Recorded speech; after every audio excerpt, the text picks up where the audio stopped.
ভেটকি মাছের ফিলেগুলো ভালো করে ধুয়ে নুন হলুদ লেবু রস দিয়ে কিছুক্ষণ মাখিয়ে রেখেছিলাম।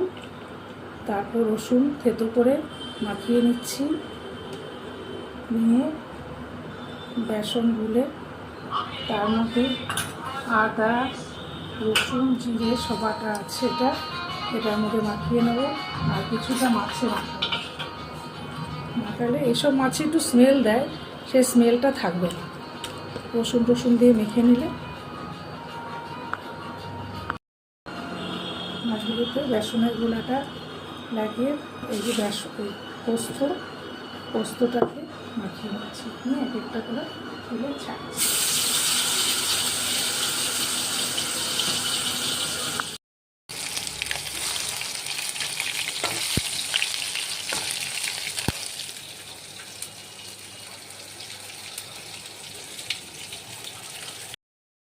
এখন ভেটকি ফ্রাই হচ্ছে।